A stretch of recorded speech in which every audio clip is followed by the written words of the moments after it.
NBC have joined hands in the establishment of the new partnership of ASEAN TV, representing the Southeast Asian region. Thailand's state-run banks are under the scrutiny of the World Bank, especially ahead of the election, as they are widely used to implement economic policies. Italian-Thai development will take a roadshow to China, Japan, South Korea, and India to find strategic partners in the concession to develop the multi-billion-dollar Tavoy project in Burma. Update the news around the world with Nirasha Mirasak Lamir and Patsurang Desha Putharangsi in ASEAN Newsroom.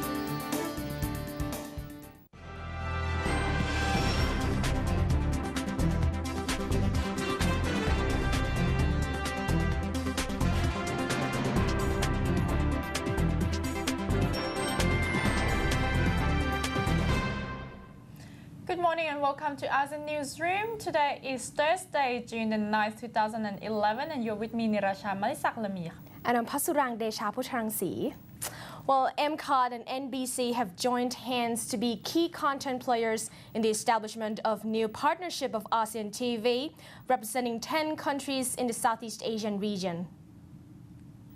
Between these two networks is expected to take Thai broadcasting to the next level, able to meet international standards, if not better. With the initiation of the Mass Communication Organization of Thailand, or MCOT, and the approval of the government, ASEAN TV was officially launched back in October of 2009.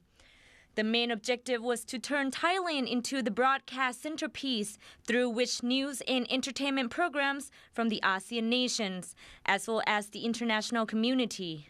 ASEAN TV's aim is to present local, regional, and global perspectives on infotainment, as well as news about politics, economics, society, arts, entertainment, and sports.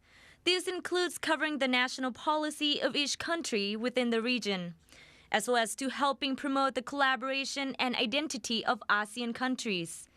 More importantly, ASEAN TV wishes to improve the cooperation among these countries, paving the way towards a real ASEAN community by 2015, according to Thanawat Wansom, president of MCOT. With the collaboration between the two leading networks in the country, the new look of ASEAN TV will ensure the strength of content-based news and information, as well as building a stronger multi-dimensional basis for TV broadcasting. Well, I guess long-term we positioned ASEAN TV to be one of the leading news source for the world's community, focusing on the ASEAN perspective, starting with leading news reporting from Thailand.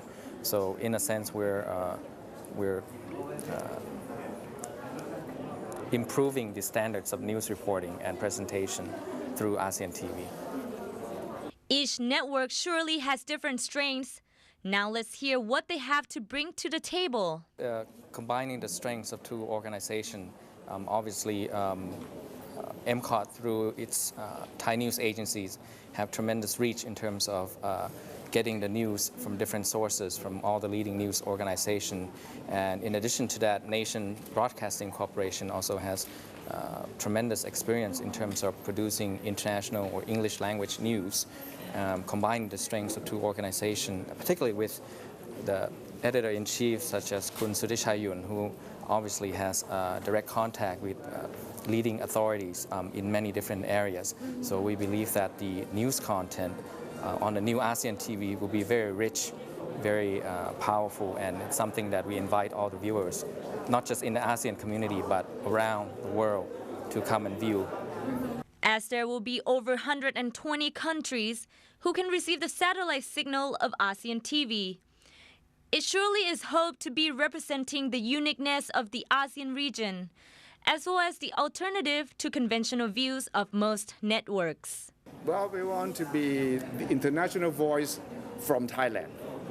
It's not going to be just from the Thai viewpoint. It's going to be not even only ASEAN, but it's going to be international, because our people, our staff have the experience of reporting regionally, internationally, but most important of all, we want the angle from ASEAN to be presented to the world audience.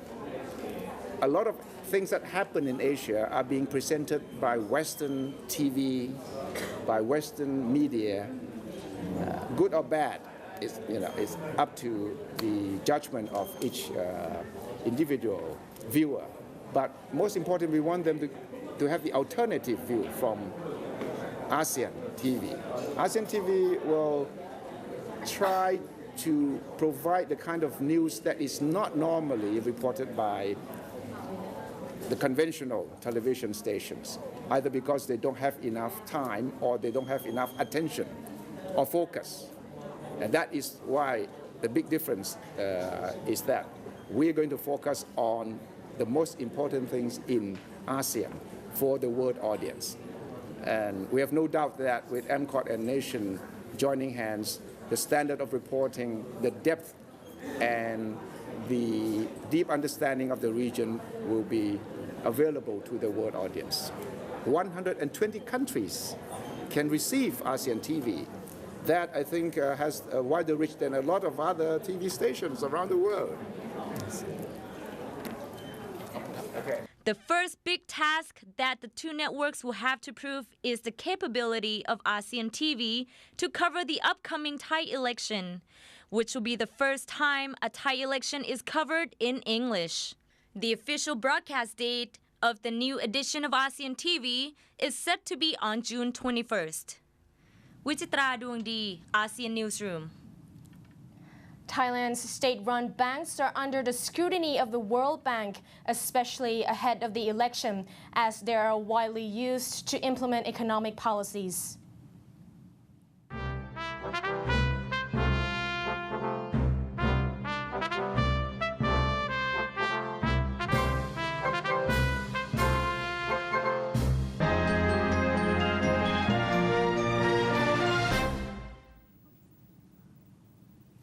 Political parties are fighting hard for seats in parliament, particularly with promises to boost consumption.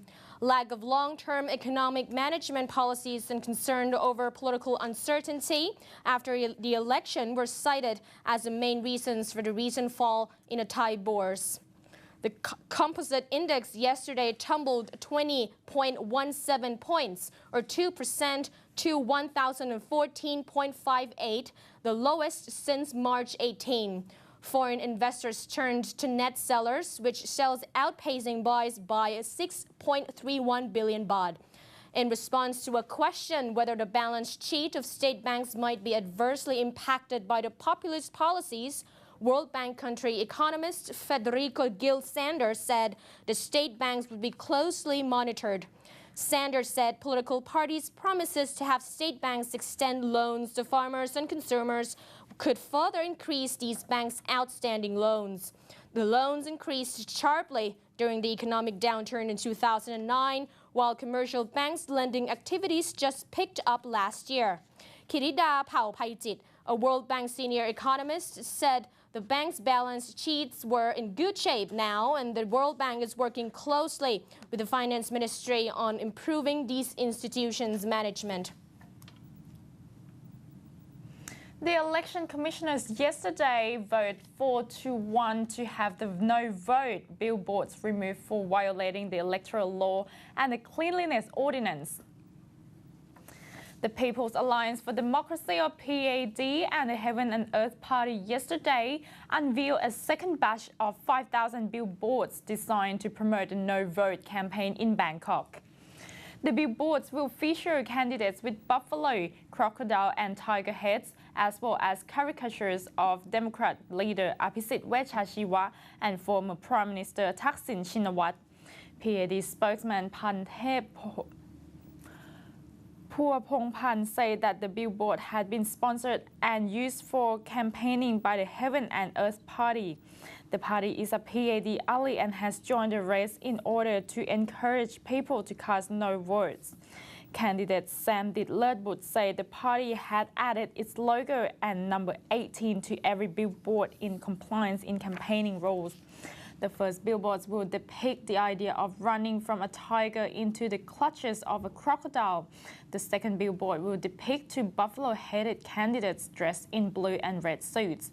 The third will present caricatures of Abhisit and Thaksin with the message July 3rd, the day to knock politicians in the head. The fourth billboard will carry the message join in protest against politicians without having to rally.